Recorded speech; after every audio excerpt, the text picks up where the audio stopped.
Hello again, welcome back to Business Live. Now, the total stock of loans that banks fear would not be paid continues to increase. Latest data from the Bank of Ghana as at the end of October 2019 shows that the level has hit 7.2 billion Ghana cedis. The upcoming report examines the impact on the quest to reduce cost of credit as well as improve access to credit for businesses. George Rafi has more. Based on the Bank of Ghana data, private sector continues to account for a large chunk of the non-performing loans. Its share ending October this year stood at 97%, up from 95% from the same period in 2018. However, the public sector accounted for just 2.3%, representing some significant decline for the same period in 2018. Now let's give you some detailed breakdown of the various sectors that these loans have been advanced. The data showed that commerce and finance sector accounted for 24% of these debts, followed by services sector, which had about 17%, and the manufacturing sector, which had about 15%. However, the Bank of Ghana maintains that if you look at the sectorial composition of these non-performing loans, there have been some improvement. This is due to a decision to write off some of these debts. For some industry persons, these non-performing loans data have shown that more banks actually extended loans to those in the commerce sector over a shorter period. Banks' profit were also going up. For the first 10 months of this year, industry net profit went up by 45% to hit 2.83 billion Ghana cedis ending October 2019 compared to 1.5 billion Ghana cedis for the same period last year. Industry's net income also witnessed some significant increase on the back of increased interest and fees and commissions. Ending October this year, it went up by 12.3% to hit 1.79 billion Ghana cedis. Despite these strong earnings and profits, this was not reflected in terms of credit to businesses. This is because the data showed that overall credit was tightening to enterprises. The Bank of Ghana was of the view that the performance of the banking sector shows that a stronger banking sector has emerged with improved solvency, liquidity, and profitability. The regulator was also of the view that improving credit underwriting and loan recovery could help deal with the rising non-performing loans. Now, government says Ghana's economic gains derived from the celebration of the Year of Return program will go beyond 2020 as it hopes to create a diaspora bond to boost investments. In an interview with Joy Business, Chief Executive of the Ghana Tourism Authority, Akwesi Ajimai, explains the bond is one of several strategies by government to attract more investors into the tourism sector. Gone are the days when people said, oh, tourism is entertainment, arts is just entertainment. People are now beginning to realize that having an Afro nation in the country where you have people who have bought tickets 6 months in advance coming into the country. Now they come in, they pay airport tax. So I think aviation will tell us at the end of the year how much airport tax they generated out of the Year of Return. They come in, they stay in hotels. We know Airbnb, Uber. Last week, for example, my normal route that I use for Uber, 30 cedis. When I requested the Uber, it came out with 64 because there was a surge. These people are the ones that I believe we need to start talking to. How has this impacted your price and how has this impacted the work that you do? But for us, the numbers have gone in the right direction, and we don't want it to come back 2020, 2021 and say, oh, because of the Year of Return, we went up and we have come down. No, we want to stay at a certain level and build on it for the growth of the country. We believe strongly that tourism can be the game changer for our country, and we want to work at it. Okay, so beyond the Year of Return, are we looking at an initiative where we build ties with some of these celebrities that have visited? Because they've come, they've seen Ghana, but then does it end there? Are we looking at moving the conversation forward and building stronger ties with them? Your question is interesting because beyond the return is beyond the return. Anyway, so the concept is beyond the return. And that has 7 pillars. And we know 7 is completion. God created the world and on a 7-day return. So once you talk about 7, we want to bring completion to this project. 1, we are looking at tourism, investments. So the diaspora investment product is 1, real estate is 2, citizenship is 3, birthrights and healing pilgrimages or journeys is number 4. The ease of visa into Ghana is number 5. The strategic positioning of Ghana is number 6, and eventually citizenship, because other destinations are having products like invest for citizenship, that you invest a certain amount of money and automatically you either get a residency or get your citizenship. We want to start that conversation, and really that's the reason why Beyond the Return is not just a 1-year activity, it's a 10-year project, a new decade, 2020 to 2030, looking at using Ghana as a hub for the African Renaissance.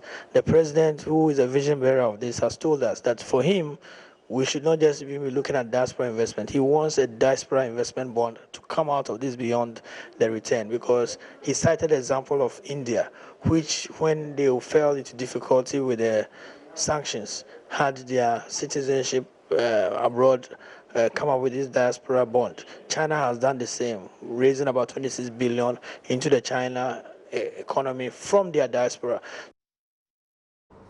Turning attention now to oil and gas. The Executive Vice President and Managing Director of Tullow Oil, Kwekwa Wotwe, says he is not worried about being affected by a planned managerial restructuring in the coming months. Tullow recently asked the Group Chief Executive and Director of Oil Exploration to step aside due to challenging performance of his operations in Ghana.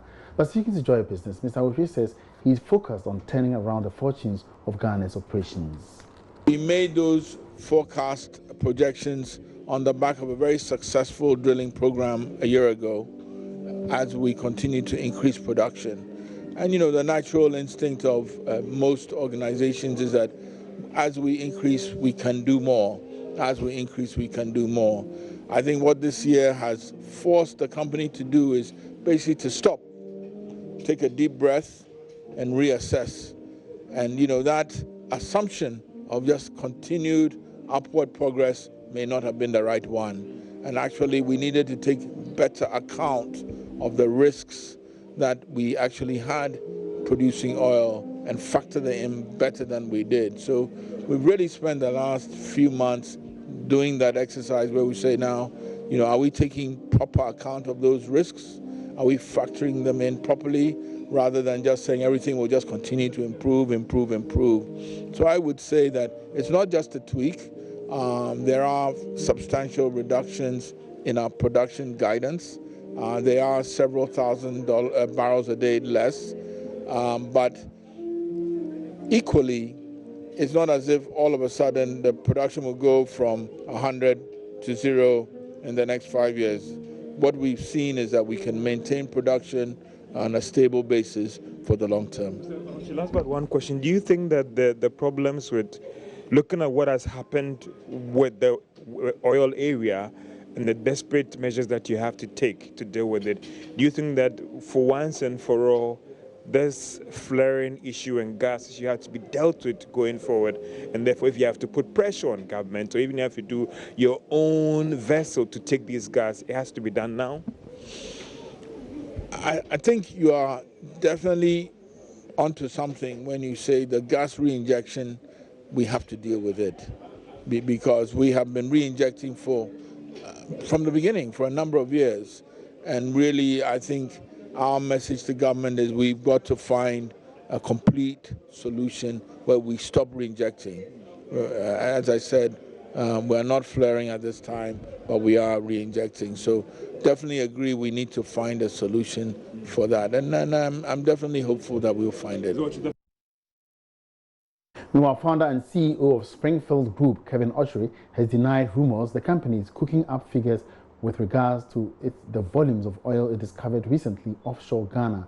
Springfield announced in December 2019 it had made significant oil discovery in the West Cape 3 Points Block 2 offshore Ghana, which more than doubled its already existing discovery oil to 1.5 billion barrels a day.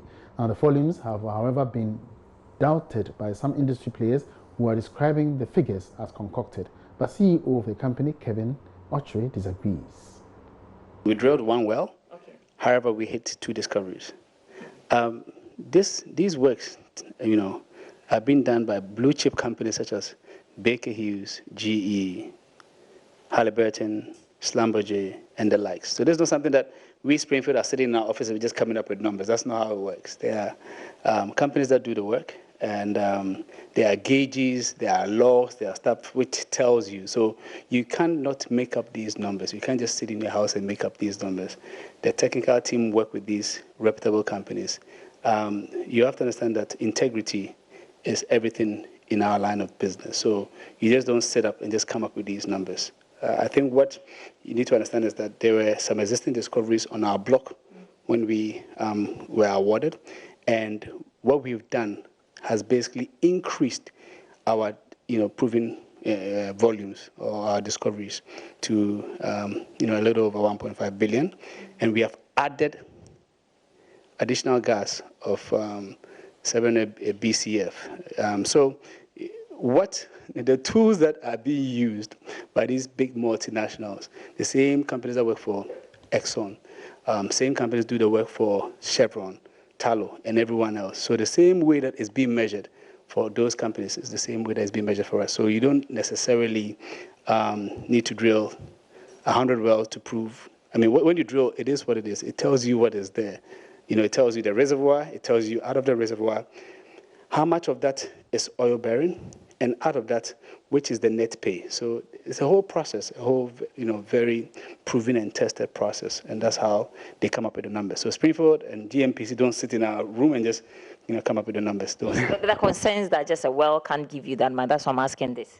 A well can give you that much. I mean, there are fields in Nigeria which holds much more volumes than this, or somewhere, or in the North Sea or elsewhere.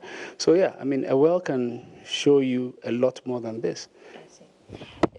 I'm glad you mentioned Tullow. Tullow is having issues currently. I would just ask you not to talk about Tullow, but again, there was something that I found on Twitter and I want to share with you. And this was a tweet by Bright Simon, and this is what he said: that there was a time in my life, in the hot-headed phase of my money life, when I used to spend a lot of time exposing Tullow for exaggerating field reserves and production prospects. I was strongly advised Springfield to be careful and not to follow that path. What does this suggest to you, and what's your take on that? I cannot basically speak to someone who I don't know, making claims which I don't know is even true. But what I can tell you is that Springfield works with integrity. We work with blue chip companies. We gain nothing. We are not a listed company. We don't need to say anything. Just that, our petroleum agreement says that we need to let everyone knows what we have. But what people, maybe what you need to understand is that, there's a saying in our culture whereby, the truth will always come out, whatever it is. And we have nothing, there's nothing special about our volumes. I mean, yes, we've done very well, but like I said, collectively, if you put all what we have together, is when you get over 1.5 billion. So there's Udum, there's Banda, there's what we just drilled at Fina, and there's Beach. So it's not something that's not been done before. It's just that having been done before by an African in deep water. That's all it is. Now, as early as 6 years, Asidu Abudu, or Inventor One, as he's popularly called, knew God had blessed him with an unusual skill which enables him to create gadgets and fix them. Today, he has gone as far as assembling cars and has become the talk of social media. And so the Joy Business Van took the location or located Inventor One all the way at Adembra Second Itakrad in the Western region. Let's catch up with him now. Ghana has caught the attention of some of the biggest automobile firms, with some of them announcing plans to establish assembling plants in the country. And there's also Kantanka Automobile, Ghana's first automobile manufacturing and assembling company, owned by inventor Apostle Kojo Safo. But there's also Inventor One.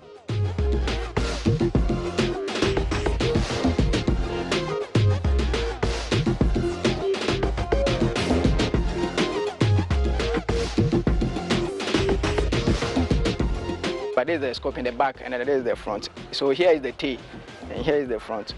You have your headlights, you have your horn. You see the engine before you see the car. So when the car is coming, you just see the engine first. You see, so let him check if the engine is free. This is the horn. See, you have your... One by one, Inventor One, his real name, Asidu Abudu, shows me the vehicles he's assembled, like this one, purposely created for construction companies. This one use 150 horsepower. The engine capacity is 150, so you can take any load that you want. When you get there, you can trip this thing like this. Then you put it and then you move. This other one is made for the physically challenged. And my personal favorite, the vintage military vehicle.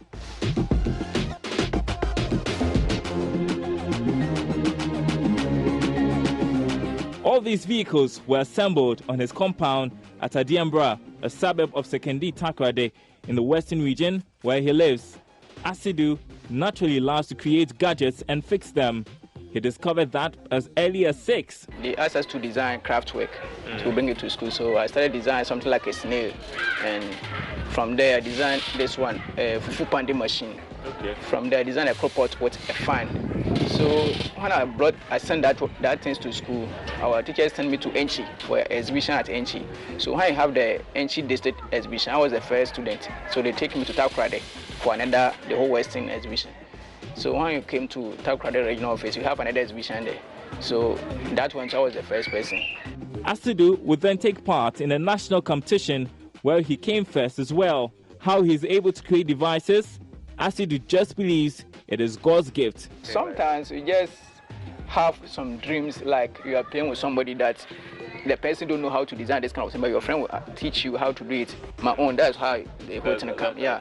So in the night, in the dream, I just see some of my friends teaching me how to do the thing, but in daytime, my friend don't know how to do it. So after that, in the daytime, I just go for the materials that I saw in the dream. Then I started to come out with something. He enrolled in the Takoradi Technical Institute, where he studied mechanical engineering to sharpen his skills, and then he began to concentrate on assembling vehicles. The first thing, we lay the foundation of the car. You have some 2 rod, 2 metal, let's put it this way, 2 metal. That one, they call it frame. If you have the frame, you start to design your steer system, the way you can turn the steer left and right. That one too is mathematics, because the left side have to be like the right side too. After that, you have to go for your distance. If the car is a back hazard drive, you have to start to put your hazard. And from that, you have to get suspension, like shocks as always. Otherwise, when the car hits in the photos, the person in it will feel the pain. So you have to design your shocks as always. When you have the basic thing that you need in the car, that's 3 things that I have already mentioned. Your front hazard, your flame, your back hazard, and the steer system. That is the car. They call the body on it, that one is a design. You see, you can pick this, let's say Toyota Land Cruiser body for Toyota pickup. They can use Tundra body to design Land Cruiser. But the basic thing is the engine and the hazard, and that is the car. Asidu makes it sound so easy. Perhaps it is, but typically it takes him a week to complete one vehicle if he has access to spare parts. For now, Asidu makes the vehicles upon request. He plans to venture into mass production, but lacks the required funds. That is his big challenge now. Ghana here, before you get a bank will give you loan or something like that, you have to send your house, your cars, everything. But I mean, I don't have that kind of thing, so I can't get bank there. I'm not thinking about it, because bank, when they give you money today, tomorrow they want to take the percentage tomorrow, and that's why it's a long-term investment. So I want something like individual, private man, or government to invest in me, so that I mean to bear my Ghanaian. So if a Ghana government can invest in this thing, I think a lot of Ghanaians too will get work to do now. No funds yet, but his inventions have made waves on social media, and many people are beginning to believe in the Made in Ghana campaign. But obviously, that is not enough.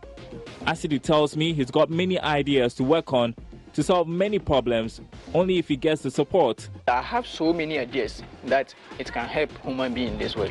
Let me tell you some story. The other time I went to a store to buy a credit, the one that you download on our phones. One day I saw the lady who is selling the credit to me. He lost one of his hands, so he can't use the 2 hands to scratch the card for me. So he tried to use one hand to scratch the card with the wall. So when I see that situation, I want him to design a machine who can scratch the credit card.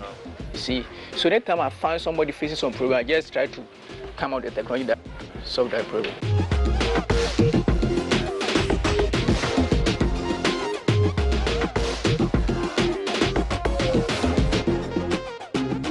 Here in Adiambra, Asidu is a hero, inspiring so many people in his community. For Takwari as a trade, a lot of people know me very well.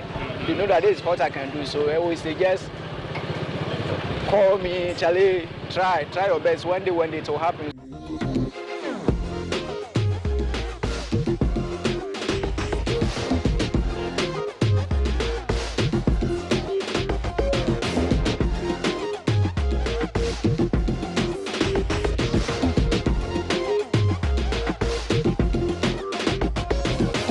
And that'll be it for this New Year's Day edition of Business Life with me, Emmanuel Abuaji. We are fit make a date again, same time tomorrow. But for now, if you want more updates of business, you can log on to our website, myjoyonline.com/business, where we have a lot of items making headlines. Mobile gaming generated 60% of global video games revenue in 2019. Plus, Aliko Dangote, Africa's richest man, on his crazy $12 billion project. Well, thank you very much for joining me today. My name is Emmanuel Abuaji. Have a great evening.